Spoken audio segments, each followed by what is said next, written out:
Dios les bendiga, mis amados hermanos y amigos. Bendiciones de lo alto. Le habla su hermano en Cristo, Wilmer Rodríguez, una vez más por acá, por este su espacio Oasis de Bendición, donde las ricas y poderosas bendiciones de nuestro Dios se derraman por medio de su palabra. Amados hermanos, seguimos por acá con esta serie de devocionales que hemos titulado La voluntad de Dios para nuestras vidas. Pero esta vez la voluntad de Dios vamos a enfocarla en nuestra obediencia. La voluntad de Dios es nuestra obediencia. Y vamos así a leer la palabra de Dios en 1 Samuel, capítulo número 15, verso 22. En el poderoso nombre de Jesús. 1 Samuel, versículo 15, verso 22. Y Samuel dijo: ¿se complace Jehová tanto en los holocaustos y víctimas, como en que se obedezca a las palabras de Jehová? Ciertamente el obedecer es mejor que los sacrificios, y el prestar atención que la grosura de los carneros. Entonces, en todas las escrituras la obediencia ha sido el fundamento de una vida que agrada a Dios. Recuerden que habíamos también pasado el devocional anterior en el agradecimiento, en ser agradecido, cuando nuestro amado apóstol Pablo nos habla en su escritura que le envía a los tesalonicenses. Desde Abraham hasta los profetas, desde Jesús hasta los apóstoles, el llamado a obedecer la voz de Dios es constante, claro y directo. La obediencia no es solamente una acción exterior, sino la manifestación de un corazón rendido a la voluntad de Dios. Entonces vemos cómo este profeta Samuel habla al pueblo y le dice que el prestar atención es mejor que la grosura de los carneros. Entonces hay que prestar atención a la palabra de Dios para obedecer a Dios. Obedecer es hacer la voluntad de Dios. Jesús enseñó con firmeza que lo que define a los verdaderos hijos de Dios no es simplemente confesar su nombre, sino obedecer su voluntad. Vamos a leer Mateo 7:21, donde Jesús dijo así: no todo el que me dice Señor, Señor entrará en el reino de los cielos, sino el que hace la voluntad de mi Padre que está en los cielos. Entonces fíjese que hacer la voluntad de Dios, obedecer a la voluntad de Dios, es lo que da la definición acerca de lo que dice Jesús. ¿Quiénes son los hijos de Dios? No es el que me dice Señor, Señor, el que va a entrar en el reino de los cielos, sino el que hace la voluntad de mi Padre que está en los cielos. Hacer la voluntad de Dios es más que un conocimiento bíblico. No se trata de que nosotros nos llenemos de información, de conocimiento, para dar a entender a los demás que tenemos a nuestro alrededor que somos sabios, que conocemos mucho, que somos los que más estudiamos. Es responder con obediencia activa y perseverante, porque no se trata de un momento, de un día, de un mes, sino se trata de ser consecuente, de permanecer en la obediencia. La obediencia distingue los verdaderos discípulos de los que son y tratan de solamente aparentar una religión vacía. Entonces, ¿cómo se distinguen los verdaderos discípulos del Señor Jesús con aquellos que solamente tienen una religión vaga, vacía, hueca? Con obedecer la palabra de Dios.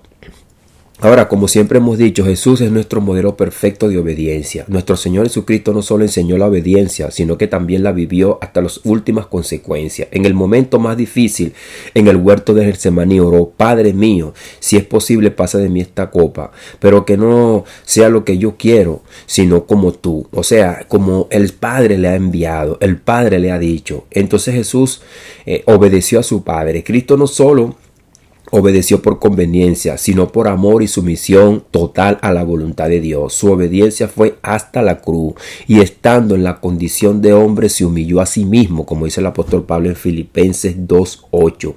Y estando en la condición de hombre se humilló a sí mismo.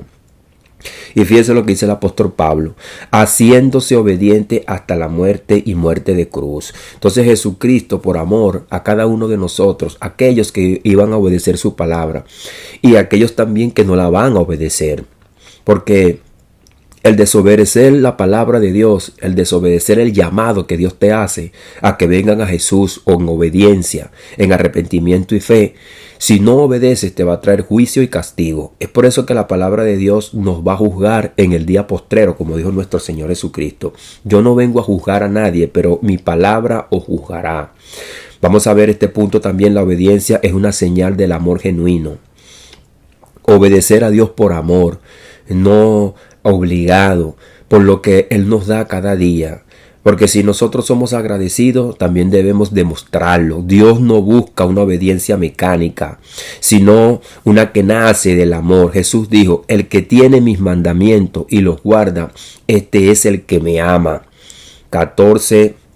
Capítulo 14, verso 21, como lo escribió nuestro amado apóstol Juan. El que tiene mis mandamientos y los guarda, ese es el que me ama. Ahora, ¿estamos nosotros verdaderamente esforzándonos para hacer la voluntad de Dios, obedecerle al Señor? La obediencia no es una carga, sino una expresión de gratitud.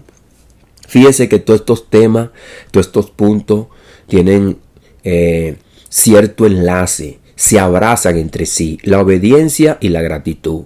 Si yo soy grato, si yo le doy las gracias a Dios todos los días por lo que Dios me da, bueno, eso yo lo demuestro con la obediencia. Pero si yo solamente agradezco de palabra, pero no obedezco, soy como metal que resuena, como dice el apóstol Pablo, o címbalo que retiñe, porque no tengo el amor de Dios.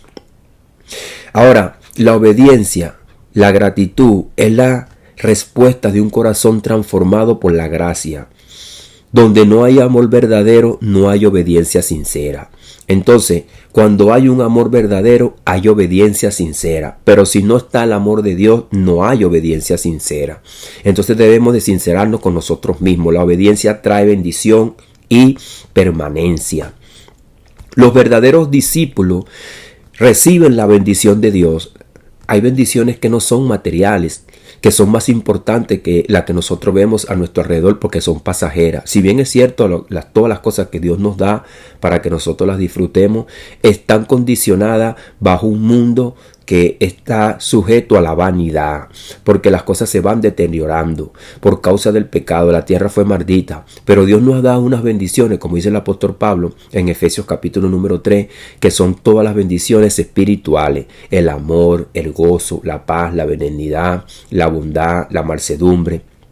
No son tangibles, no la podemos conseguir en un mercado, no la vamos a conseguir porque tenemos un buen trabajo, no la vamos a conseguir porque somos buenos padres, porque somos buenos hijos, porque nos sacrificamos mucho, porque hacemos todo en nuestro trabajo a la perfección, porque seas una buena madre, porque seas una buena hija. No, lo vamos a conseguir por medio de la fe. La obediencia trae bendición y permanencia. Entonces los verdaderos discípulos también permanecen. Dios ha prometido su presencia y dirección a todos aquellos que le obedecen. Fíjese que no sería malo tener un buen mercado, un buen trabajo, una buena casa, pero ¿qué? Todo esto sin la obediencia al Señor, sin su dirección, sin su amor. El Señor Jesucristo le dijo a aquella persona que había llenado todos los graneros: necio, esta noche vienen a pedir tu arma, y todo lo que tiene, ¿a quién se lo vas a dar? La obediencia es el camino de la bendición, del propósito cumplido y el testimonio eficaz. Un testimonio eficaz es una persona que obedece a Dios. Ahora fíjense lo que dice nuestro Señor Jesucristo en Mateo 24, 12, 13. ¿Por qué muchas personas no obedecen hoy día? Y por haberse multiplicado la maldad, el amor de muchos se enfriará, mas el que perseverare hasta el fin, este será salvo. Ahí está la marca de un verdadero cristiano, la marca de un verdadero hijo de Dios, que a pesar de la maldad que está en el mundo, obedecen hasta el fin, aman a Dios. La obediencia nos guarda en fidelidad, nos aparta del engaño del mundo y nos mantiene firme hasta el final. Entonces, también Jesucristo habló que hay dos caminos, un camino ancho y un camino angosto. ¿Por cuál camino está caminando tú? El camino ancho, donde están las drogas, la prostitución, la brujería, los ídolos, los dioses falsos.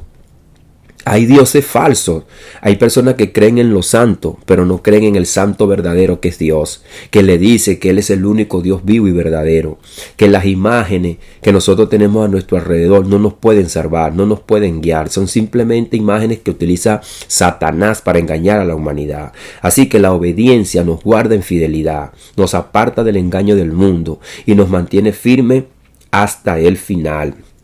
Porque tampoco es algo momentáneo, es algo pasajero, es algo que se mantiene. La obediencia siempre trae consecuencias para nuestras vidas, ya bien sea para bien o ya bien sea para mal. Entonces, ¿cuáles son las consecuencias que vives tú a diario conforme a tu vida?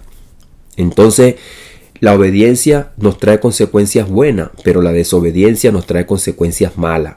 Entonces, desde Adán hasta Saúl, también hablamos de la desobediencia, ha producido separación, pérdida del propósito y juicio.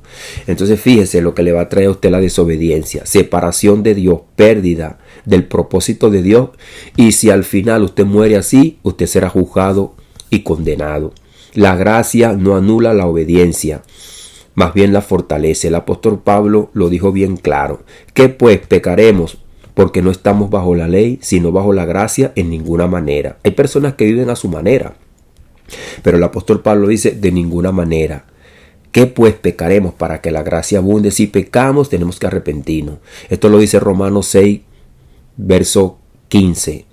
La voluntad de Dios no es simplemente que seamos perdonados, sino transformados en obediencia, porque no podemos solamente nada más pidiendo perdón al Señor. Si bien es cierto, el Señor dice que si tu hermano peca, ¿cuántas veces lo voy a perdonar? Le dijo Pedro. 7 veces. Y el Señor le dijo 70 veces 7. Quizás quiso decir infinito. El perdón de Dios no tiene límite. Pero tampoco podemos vivir bajo una derrota. No podemos vivir con una vida que demuestre una bancarrota espiritual. El Señor nos ha llamado a ser libres. El apóstol Pablo lo dijo, que nosotros hemos sido libertados del pecado para que seamos ahora siervos de la justicia. Y siervo de la justicia es servir a la justicia de Dios y es darlo a demostrar. Cuando demostramos una vida en bancarrota espiritual, no estamos honrando a nuestro Dios, no estamos viviendo bajo la voluntad de Dios, no estamos viviendo conforme a la palabra de Dios. Así que, amado amigo, amado hermano, tú que estás escuchando esta palabra, te he hablado, es la palabra de Dios, que es como espada de doble filo, porque penetra en tu corazón, pero también penetra en mi corazón. Revela los pensamientos, revela las intenciones, pero también nos hace ver que nosotros tenemos que clasificar y también darnos cuenta de nuestras acciones. ¿Qué estamos haciendo? ¿Cómo estamos viviendo? ¿Verdaderamente estamos honrando a Dios? ¿Le estamos creyendo a Dios? ¿Estamos haciendo su voluntad? Y como comenzamos estos devocionales al principio, con la pregunta básica y que muchos de nosotros nos hacemos muchas veces: ¿verdaderamente yo estaré haciendo la voluntad de Dios? ¿Es así como Dios quiere que yo viva, que yo haga? Así que obedecer a Dios no es una carga, es un privilegio, porque demostramos que somos hijos de Dios, que Él nos ama y que Él es un Dios bueno. No es un legalismo, sino libertad verdadera. No se trata de un conjunto de reglas donde Dios me va a ver mal y tiene un hacha si yo no cumplo ciertas reglas y me va a cortar o me va a matar. No, sino se trata de una libertad verdadera donde amamos a Dios y queremos vivir para Él en obediencia. Esto es un agradecimiento que nace del corazón de una persona que ha nacido de nuevo y tiene una naturaleza cambiada. Es por eso que a los amigos le invitamos a venir a Jesús. Cuando obedecemos, participamos de la vida de Cristo y damos testimonio del poder del Evangelio y que tenemos su Espíritu Santo, quien nos guía a toda verdad.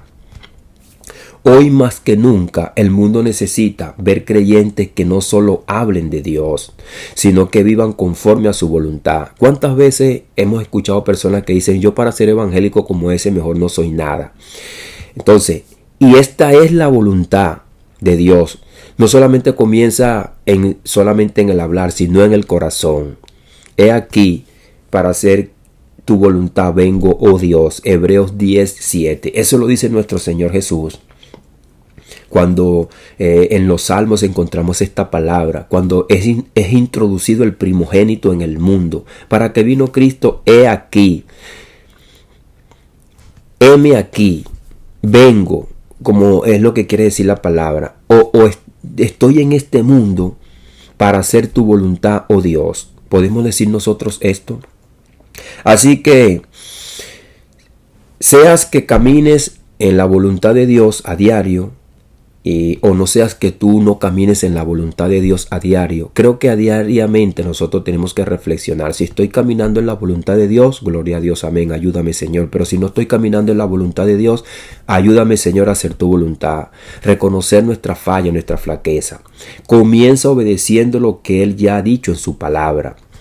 Fíjense lo que dice nuestro amado apóstol Juan en su primera epístola, capítulo número 2, verso 17. Y el mundo pasa y sus deseos, pero el que hace la voluntad de Dios permanecerá para siempre. Es una gran promesa. Es una promesa de que trae eternidad. El que hace la voluntad de Dios permanecerá para siempre. Pero no hacer la voluntad de Dios te trae lo contrario. No estarás para siempre delante de la presencia de Dios. Y serás desconocido. Dice la palabra de Dios que todos aquellos que rechacen a Dios vivirán en una confusión perpetua. No entenderán todas estas cosas que están en el mundo material, en el mundo espiritual no existirán. Allá no tendrás la capacidad de desarrollarte, de tener un negocio, de estudiar, de ser un buen padre, una buena madre, una buena hija. Allá estarás en condenación sin saber ni entender por qué estás aquí, pero después entenderás que es porque desobedeciste. Entonces hoy Dios te habla. Hoy tienes la oportunidad de que Dios llegue a tu mente, a tu corazón, por medio del arrepentimiento, por medio de la fe en la palabra, reconociendo que tú no estás haciendo la voluntad de Dios y estás perdido, y que Dios solamente es el único que a través de su Hijo Jesucristo te puede traer la luz, la paz, el amor y la esperanza. Dios te bendiga, Dios te guarde. Les habló su hermano en Cristo, Wilmer Rodríguez, una vez más por acá, por este su espacio Oasis de Bendición, donde las ricas y poderosas bendiciones de nuestro Dios se derraman por medio de su palabra. Padre, en el poderoso nombre de Jesús, Señor, te damos las gracias, porque tú nos has dado una promesa tan poderosa, que el que hace tu voluntad permanece para siempre, Señor. Es por eso que te pedimos que tú cada día, Señor, mi Dios amado, limpie nuestras mentes, limpie nuestros corazones para obedecerte, Señor. Tu palabra lo dice bien claro en el libro de Romanos, capítulo número 1. Del verso 16, porque no me avergüenzo del evangelio, porque es poder de Dios para todo aquel que cree, al judío primeramente y también al griego. Porque no haya acepción de persona, porque así como Dios es Dios para el pueblo judío en el antiguo pacto, que lo vemos como Dios se manifestó, también hoy día, Señor, sabemos que tú eres Dios para todo aquel que cree en ti, porque no nos avergonzamos de ti. Y ahí donde nosotros tenemos un corazón que verdaderamente ha sido transformado, porque aunque se burlen de nosotros, aunque muchas personas, Señor, nos puedan llamar locos, que estamos perdiendo el tiempo, que estamos adorando un Dios que no vemos, y que muchos veces escuchamos, ¿cómo sabes tú que tú vas a ser salvo? ¿Para dónde tú vas? Nosotros te creemos a ti. Y esta es tu palabra. Nosotros podemos creer hoy en día que tu voluntad es que permanezcamos en tu verdad. Y que haciendo tu palabra, creyéndote a ti, vamos a permanecer para siempre, Señor. A sabiendas que nuestro Señor Jesucristo también murió por nosotros y nos dice que hay una condenación eterna. No solamente leer la palabra y tenerla como un amuleto o como un mito o como un libro de historia pasajera. Hay personas que confiesan en ti, Señor, creerte, pero no te creen a ti, porque no tienen un corazón transformado. Simplemente tienen frutos de labio, pero no tienen acciones. Ayúdanos, Señor, a no solamente ser oidores, sino hacedores de tu palabra. No solamente quedarnos con la palabra en el oído, sino también ponerla en acción en nuestras mentes, en nuestro corazón, para vivir a diario conforme a tu verdad, conforme a tu propósito, Señor. Dale alumbramiento y pon arrepentimiento en aquellos corazones fríos, duros, Señor, que muchas veces se ríen, pero tengas tu misericordia de ellos, porque hay muchos que hoy día ya no tienen más esperanza, que estarán confundidos, que estarán arrepentidos. Entonces más vale arrepentirse en un minuto, hoy, que está escuchando este mensaje, que pasar la eternidad arrepentido. Por eso, Señor, te damos las gracias, por tu amor, por tu misericordia, por tu verdad y el alumbramiento que tú nos das. En el poderoso nombre de Jesús, amén y amén. Dios les bendiga, Dios les guarde, bendiciones de lo alto.